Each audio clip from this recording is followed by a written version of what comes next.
This remember, conference will now be recorded.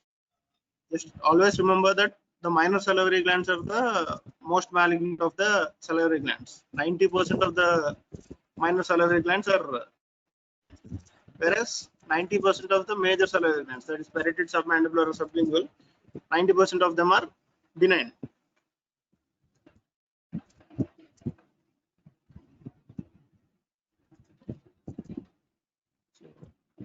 Classifying the salivary gland based on the secretion, there are pure serous, pure mucinous, and mixed. Sublingual and submandibular glands are of mixed type of secretory glands, whereas parotid is a pure serous, whereas glands of Baldwin and Dunn are mucus type of secretions. So always remember, mixed salivary glands are submandibular and sublingual, whereas serous is the parotid.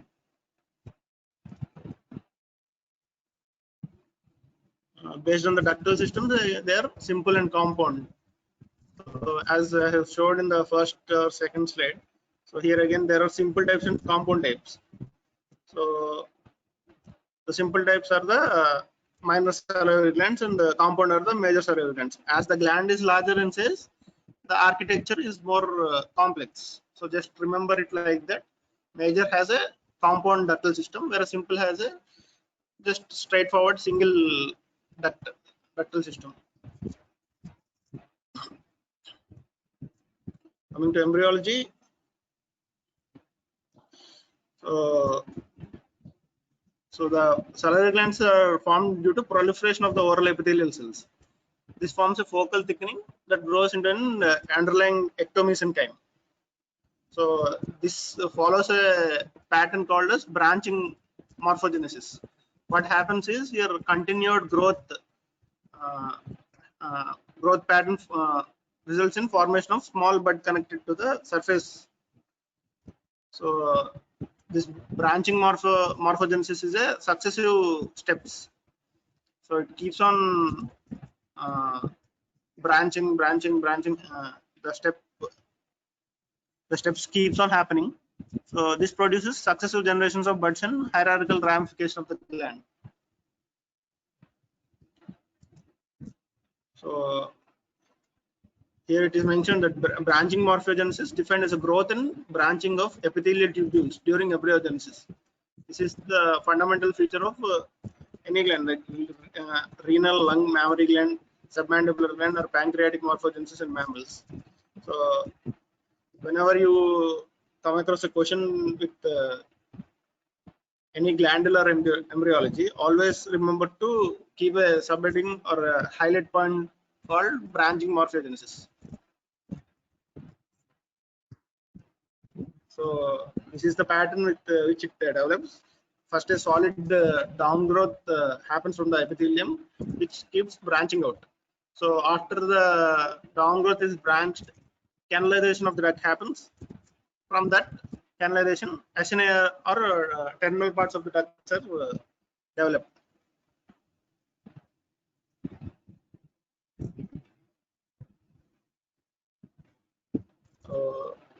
Coming to parotid gland, it is developed from the corner of the stomodium, that is in the intrauterine life of 6th week. The submandibular gland forms from the floor of the mouth.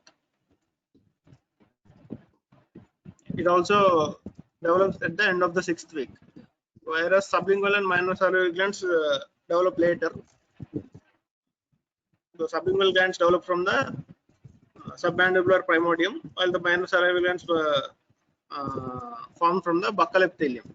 So as minor salivary glands are always present at the base of the tongue or the cheek or the palate, they always form from the buccal epithelium.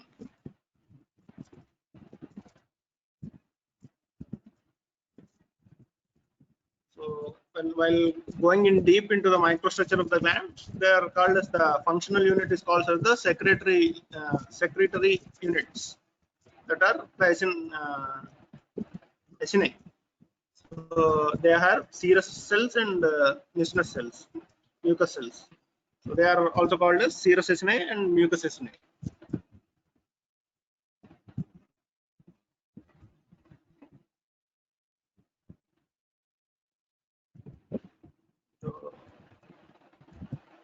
This is how a microstructure of the gland resemble.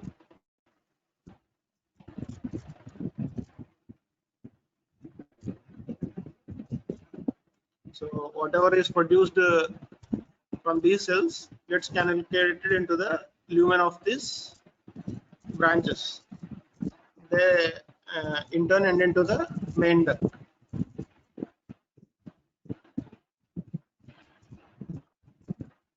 So this is a myoepithelial cell showing the basal lamina and the secretory cells.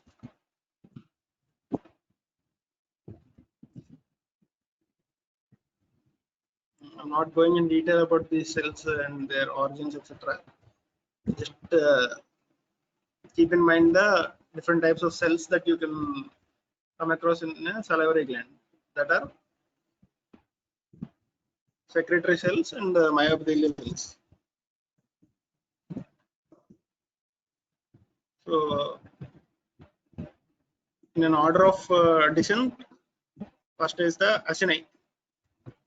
So this is a mixed acini from which intercalated they drain into the intercalated ducts. Then they drain into the striated ducts. They drain into the excretory ducts. Here, as an example, they have given us Stenson's or Argent's ducts. So at the end point, this is the excretory duct.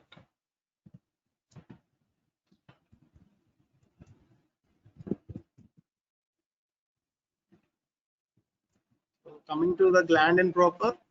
So the first one and most asked question is about the parotid gland. So this is the largest salivary gland, which weighs about 15 grams, and it resembles a pyramid.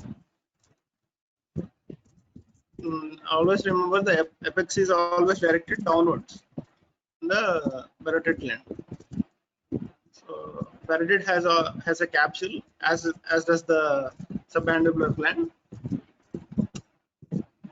So it is a continuation of the investing layer of the deep cervical fascia. So always remember, after passing the sternocleidomastoid, the investing layer of deep cervical fascia splits into two: the superficial lamina and the deep lamina. So here you can see this is the superficial lamina, this is the deep lamina. The superficial lamina gets attached to the zygomatic arch,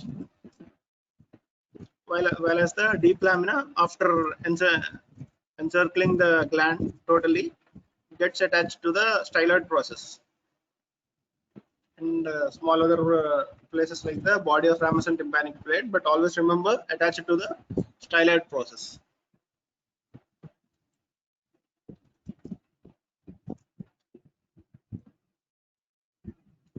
Coming to relations, the superior surface has the related to the external acoustic meatus, posterior aspect of the temporomandibular joint, and superficial temporal vessels. This is the superior surface of the parotid gland, whereas the apex always overlaps the posterior belly of digastric.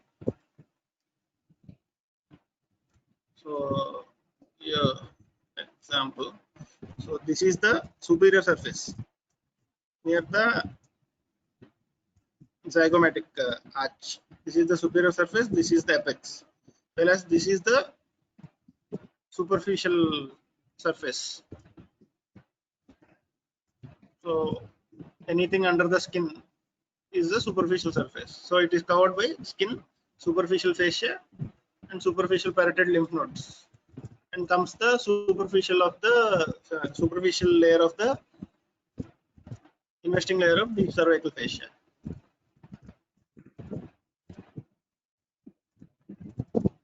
And the anteromedial surface is formed by the posterior border of ramus of mandible.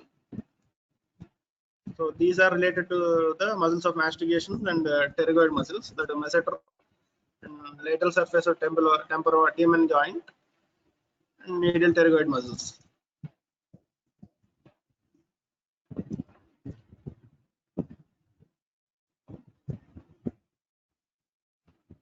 From the posterior medial surface, here is the posterior medial surface. It lies the sternomastoid and styloid process with the structures attached to the styloid process and external carotid artery. These are the surface relations to the posterior medial surface. This is a cross-sectional view. So this is the superficial border, carotid gland, and this is the medial border.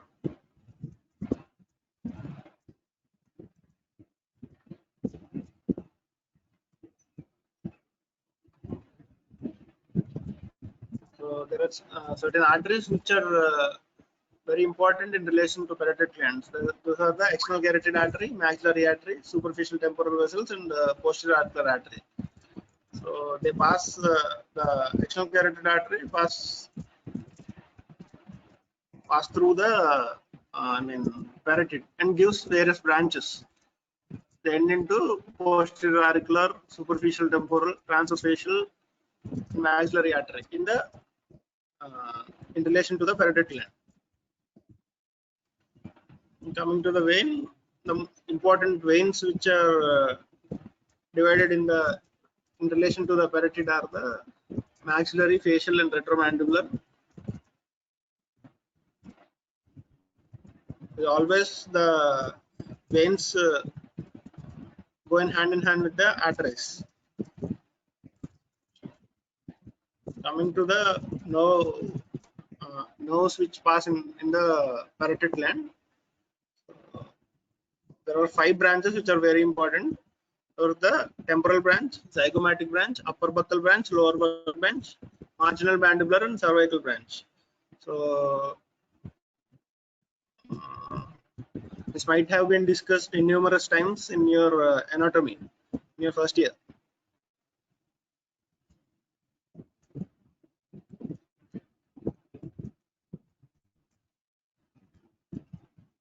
So this is in Pattis fasciavenous plane. This is important to operating general surgeon because that plane differentiate between the superficial part and the deep part of the parotid. So in this plane, the isthmus is present.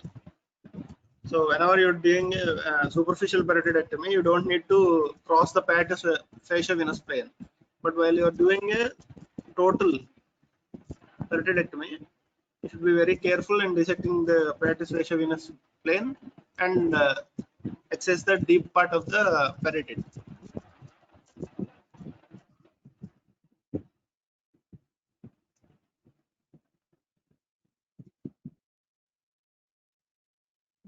So coming to the parotid duct or the Stenson's duct, it is about 5 centimeters long. Can anyone say where does it end? Where does the Stenson's inside of second molar? Inside of second molar or second molar. Second or first? First. Second molar. Are you sure? ఒకళ్ళు second అంటున్నారు ఒకళ్ళు first అంటున్నారు. Second molar is the correct one. It opens at the upper second molar. Again, there are a few relations to the traversing course of the parotid duct, which are not that important unless you are operating a patient. So here it shows the opening of the Stenson's duct at upper second molar.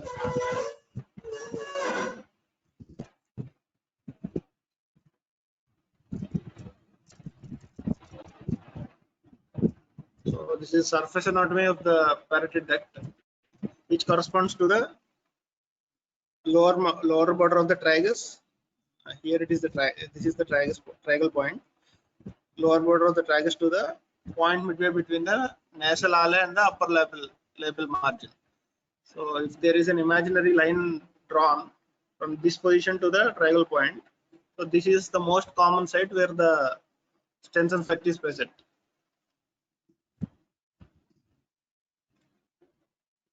So arterial supply,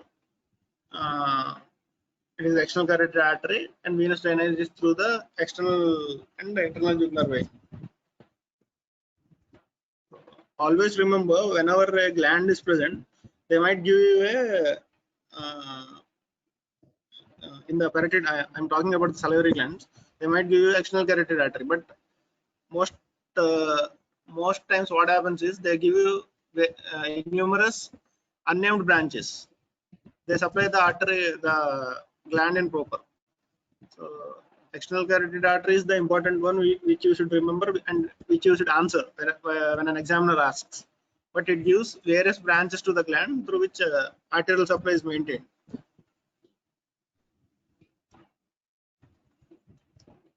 So coming to the nerve supply, through the parasympathetic, it causes secretomotor and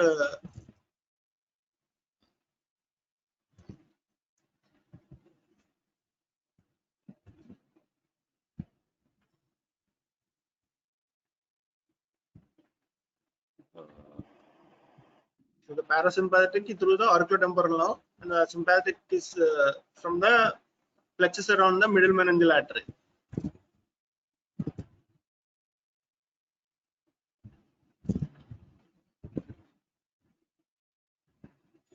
So coming to the parotid lymph nodes, they are always present superficial to the parotid, that is below the skin or just above the superficial layer of the deep investing layer of deep cervical fascia.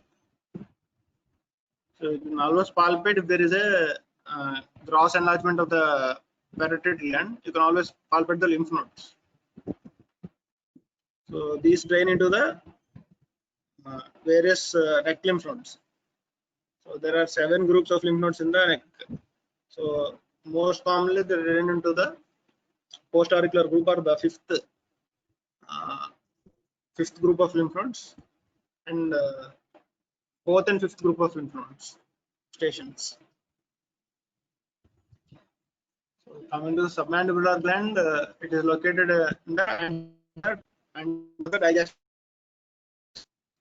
Compared to that, it is compared to the parotid, it is small in size. And when you see it in a cut section, it is roughly a J-shaped, inverted J.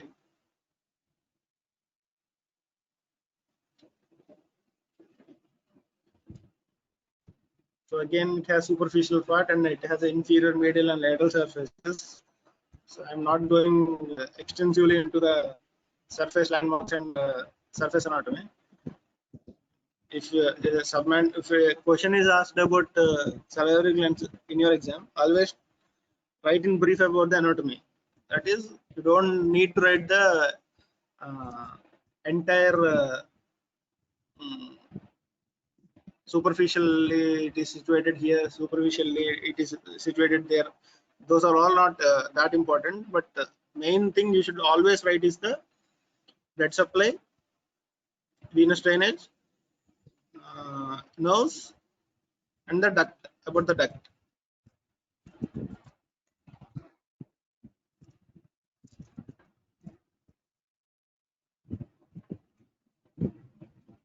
So again, the superficial layer is the inferiorly, it has the skin, platysma, cervical branch of facial nerve, facial vein, and submandibular lymph nodes are present.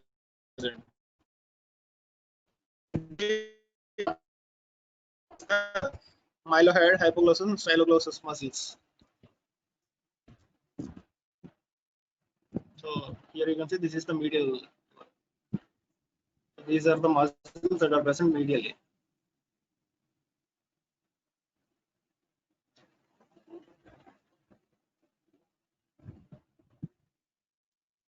So like parotid, submandibular gland also has the superficial and deep part.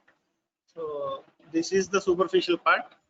After a curvature, that is the inverted J, this is the deep part of the submandibular gland, which is sandwiched between the mylohyoid muscle.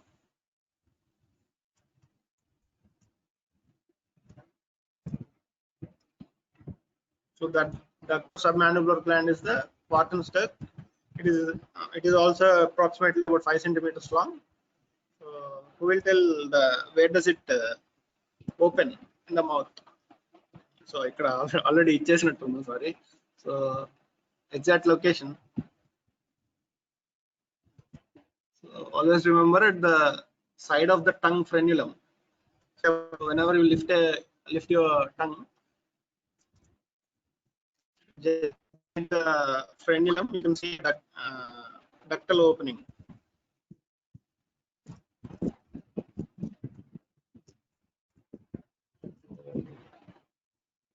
The blood supply is the facial artery, and the vein is the common facial or lingual vein. Lymphatic vessels are the submandibular lymph nodes. Can anyone say in which group does the submandibular lymph nodes come under the neck nodes? First group. First is submental, I guess, and what? Submental and what? Submandibular and submental. Okay. What of the second group?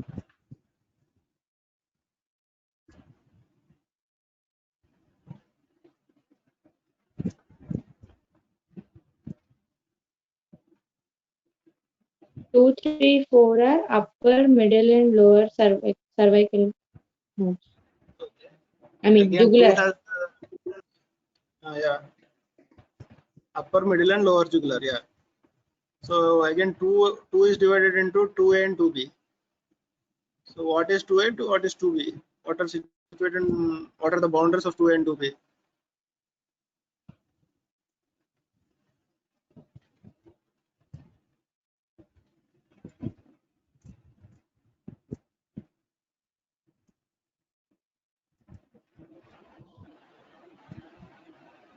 Spinal accessory nerve.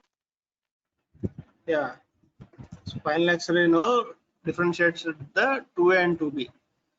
So anteromedial is the 2A and posterolateral, posterolateral is the 2B. So the fifth level of also has level 5A and 5B.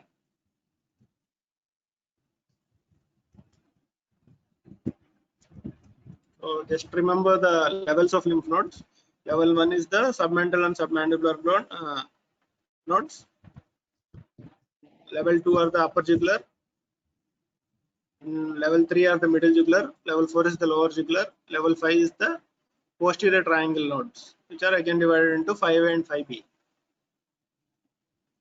And 5B, again 6 is the pretracheal or central group of lymph nodes. Level 6 is called as can be called as central group of lymph nodes. And there is level 7. What is level 7?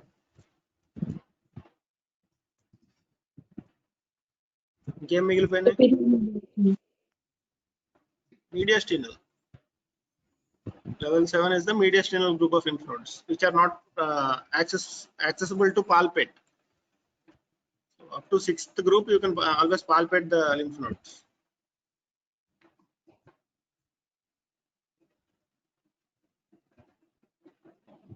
Coming to nerve supply, through the secretomotor fibers from the submandibular ganglion, there is sensory fibers from lingual nerve and the vasomotor and sympathetic fibers from the facial plexus.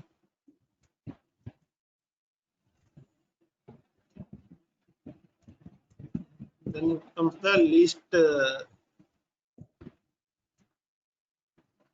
common one, that is the sublingual gland. So sublingual gland has a multiple ducts. About 15 ducts emerge from this gland at different sites. They are the smallest of the salivary glands.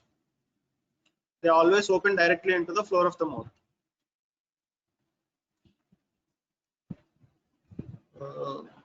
Coming to sublingual gland blood supply and nerve supply. So lingual artery and submental arteries supply the sublingual gland. Nerve supply similar to the submandibular gland. Coming to minor salivary gland, so they are situated entirely in covered at the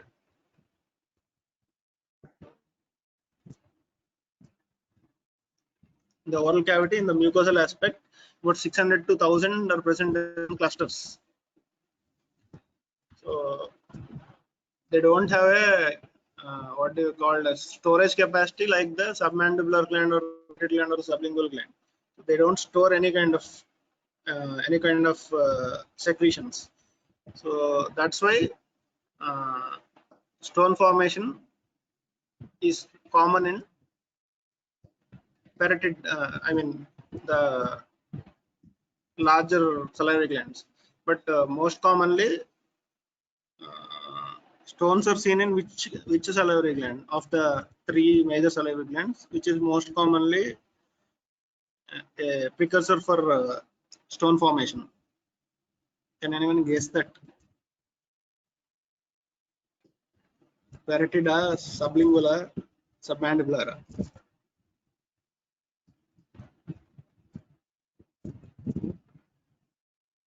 Parotid. No, submandibular. Why? Because submandibular gland and its ductal drainage is anti-gravity. Always remember that, because the secretions whichever is produced by the submandibular gland should pass anti-gravity. So they should pump it upside into the floor of the mouth or the frenulum, behind near the frenulum. So stone, the most common pathogenesis of pathophysiology of any stone formation, be it in renal stones or gallbladder stones or any kind of stone, the main pathophysiology is stasis. So in parotid you don't have a question of stasis, but in submandibular gland, due to the anti-gravity phenomenon, there is always a chance for stasis. So in submandibular glands, the chances of developing a stone is common, more common. So minor salivary glands lo asla concept లేదు కాబట్టి there is no chance of developing a stone, because the gland itself is very small. So there is a continuous slow secretory activity.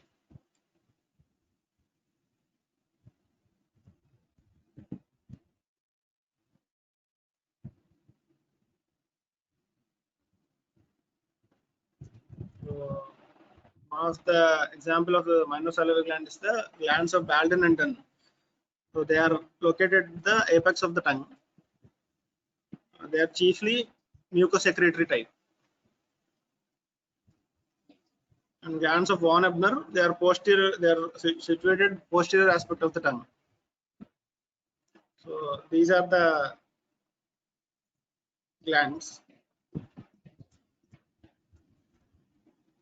and this is the duct of it, which can't be accessed or seen with the naked eye.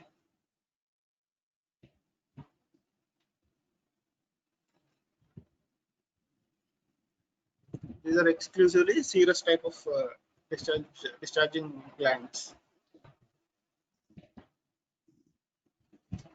So coming to the physiology part, about 1 liter of saliva is secreted from all these salivary glands, which constitutes about 90 to 98% or 90 to 95% water.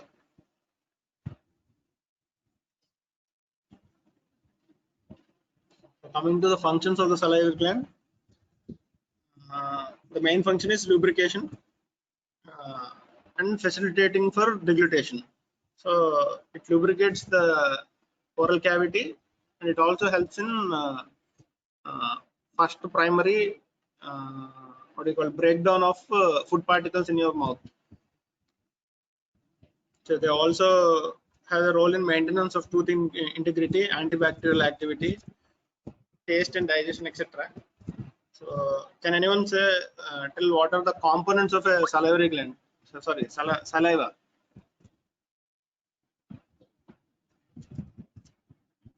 What is the composition of saliva? I heard only told you about water. Water కాకుండా ఇంకేమేమి ఉంటాయి? majorly.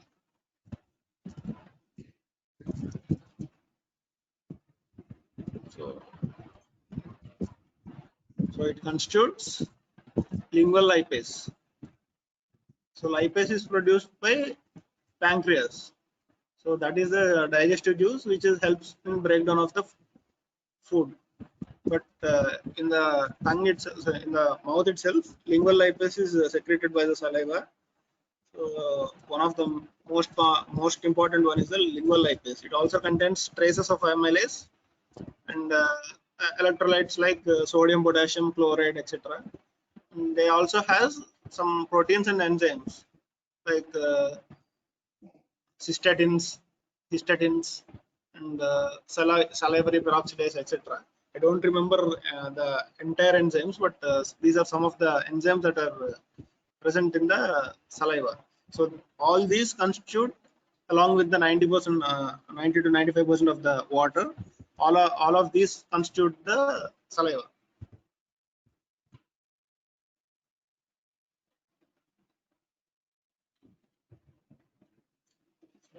Through the stimulation of the parasympathetic nerves, this which liberates the calcinin.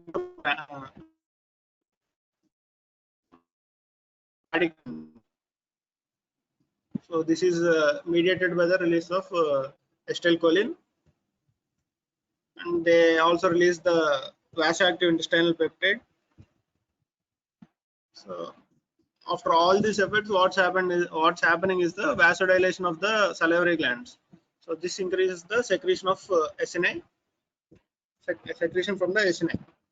So whenever you see or smell food, all these things happen without even your knowledge.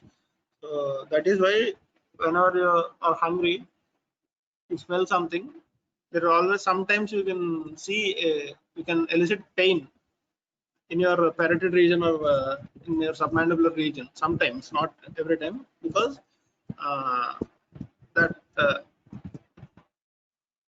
that impulse has created the constriction and release of saliva from your glands. This sometimes can cause mild pain.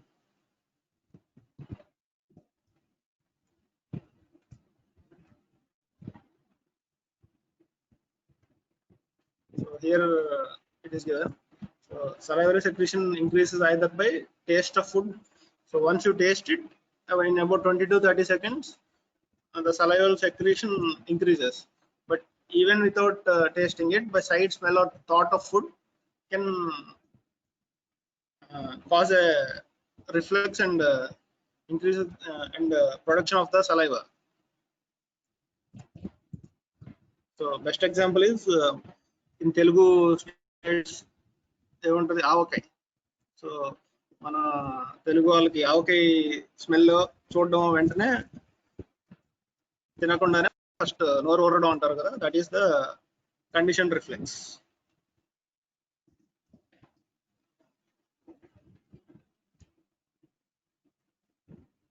So there are different factors which alter the salivary flow. So there are psychological factors, circadian rhythm, diurnal variation, age, drugs, and depression, dehydration, etc. And a dehydrated patient always has a decreased flow of saliva, because there is no water in the body to produce saliva. These are the different factors which alter the salivary flow. There are salivary gland diseases which also alter the salivary flow. Those are radiation silidinitis. Silidinitis is inflammation of salivary gland. The term is silidinitis.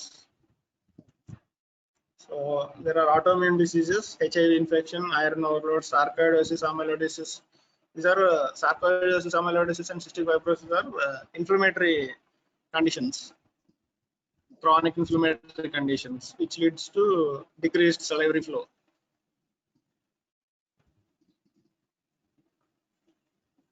So sympathomimetic drugs like adrenaline, ephedrine stimulate salivary secretion, and parasympathetic drugs like pilocarpine Muscarine and phyostigmine increases secretion of saliva.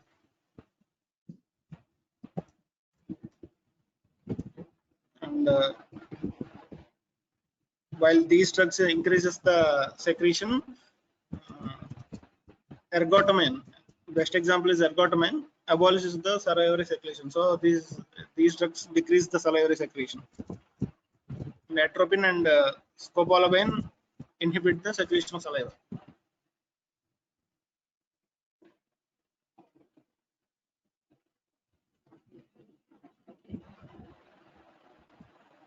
So there are certain factors which change the salivary composition.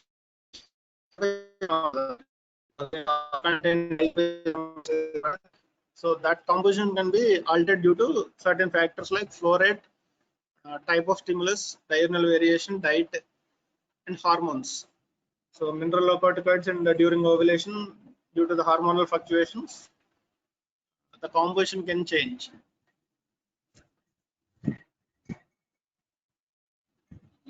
And in the disease states like diabetes, hypertension, cystic fibrosis, and Sjogren syndrome, these also can cause to salivary composition altering. So that is the physiology and anatomical part, a brief and fast review.